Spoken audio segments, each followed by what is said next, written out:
Earlier this week, one of my kids cracked a joke, and it was legitimately funny, and it hit both Camilla and I at the same time. And it wasn't like, oh, kids kind of laughing that we did. It was like legitimate laughing because it was super funny.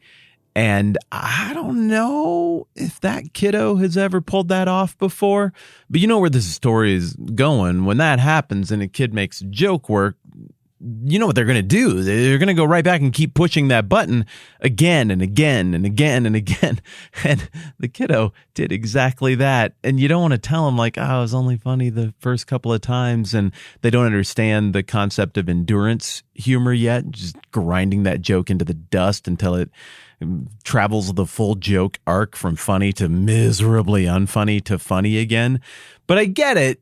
They pushed the button with the joke and the joke hit and they liked the way that felt and they just figured, well, you just push the button again and then you should get the same exact result that you got the last time you pushed the button, but that wasn't how the thing works and we all understand that. Likewise, when we look at the story of the temple in the Old Testament, it makes perfect sense that given that, very metaphorically speaking here, there was a button that got pushed with the dedication of the tabernacle. It's the tent where they did sacrifices and where God dwelt among the Israelite people. They pushed a button and God's Spirit showed up. And then they probably felt like, oh, well, now we got Solomon's temple built. And then they did a dedication and vastly metaphorically stretch speaking. They pushed the button again and the Spirit of God showed up again. None of this is to suggest that I think God just does whatever the people want or that that's what the text is suggesting. I think you see where I'm going. And so it makes sense then that after that temple gets destroyed by Nebuchadnezzar in the 500s BC, and then the Persians topple Nebuchadnezzar's descendants and the Babylonians, and now Cyrus the Great is in charge, and Cyrus sends the people of Israel back to Jerusalem to rebuild their temple, and they do lay the foundations of the temple and they get started. You would expect that they would just go back and try to hit the same humor note. They would go back and try to hit the same button again. Like this worked before, it should work again. And that brings us to the book of Ezra, where we get the answer as to whether or not it does work again. But you're smart, and you know I wouldn't be using an analogy where my kid cracked a joke and then it quit working after the first try if the temple dedication was going to work out the same way it worked out the first couple times around. Here's what went down. We get into the book of Ezra, and they got a bunch of money and they get cracking on laying this foundation. And Ezra 3 reads thusly. Verses 7 through 9 give a little bit of the story of how they got the money together and they got the lumber from Lebanon. They're doing all the stuff that looks a lot like how they did it last time. So they're kind of pushing that button again.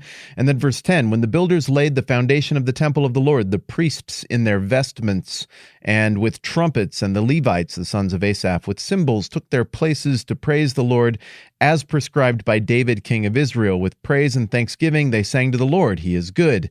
His love to Israel endures forever, which is exactly the same kind of stuff they said last time they dedicated a temple, and they're following the manual that was given to them by David. This ought to work. We did this before.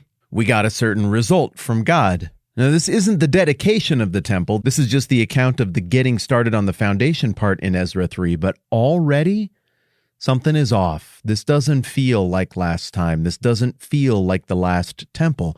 Obviously, nobody who was there for the dedication of the last temple is here for this dedication. You're talking about 500-ish years of time that has elapsed between the two. But there are people here who still remembered what the old temple looked like in its glory before it got torn down.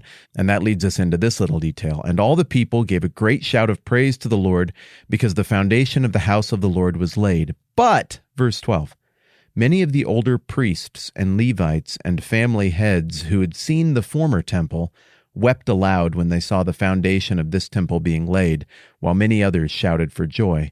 No one could distinguish the sound of the shouts of joy from the sound of weeping, because the people made so much noise, and the sound was heard far away. In other words, even though the youngsters who were born in captivity and have only ever known captivity and didn't know what the temple was like or fully what it meant, they're all like, yeah, we made a long road trip, we got money, we're building the thing, and they're right to be excited. That's really cool. But the folks who, much like the family in that Eugene Levy, Catherine O'Hara sitcom I was talking about a couple days ago, much like they knew what real splendor was, and now the little victories are kind of hard to savor. So these people who saw the glory of the old temple are like, oh no, that's it? that's what we can afford. That's what the new thing is going to be. And from the get-go, it feels like this is not quite the same proposition that it's been in the past. And so there's a bitter sweetness here, joy at getting cracking on getting this thing built again, but sorrow at the realization that it's probably never going to be the way it was.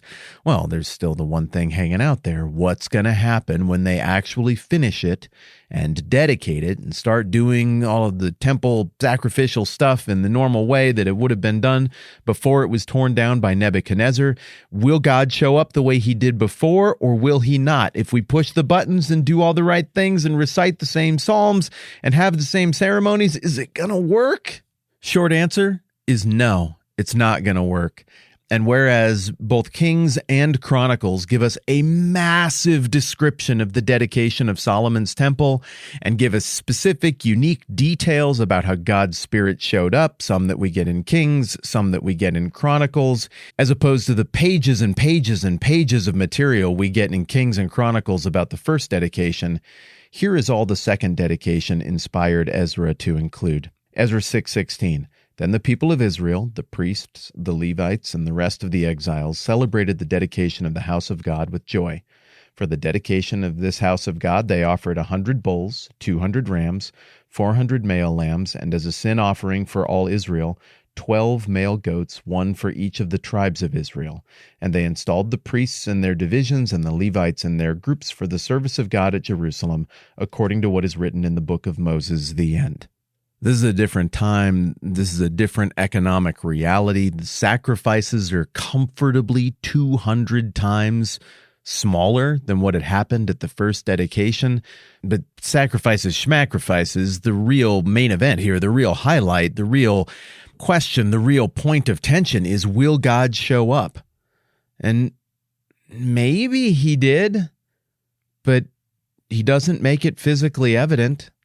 Or if so, Ezra left it out of his book, but why would Ezra leave that out of his book? It would be incredibly important to the people involved to know that God did show up and that this is precisely a continuation of what happened with the tabernacle and the first temple. No, instead, there's just a passing acknowledgement that there was a dedication, that we didn't really have a ton of money to sacrifice a lot of animals or anything. And glaringly absent, once again, from this account is any notation of the supernatural and physically obvious arrival of God.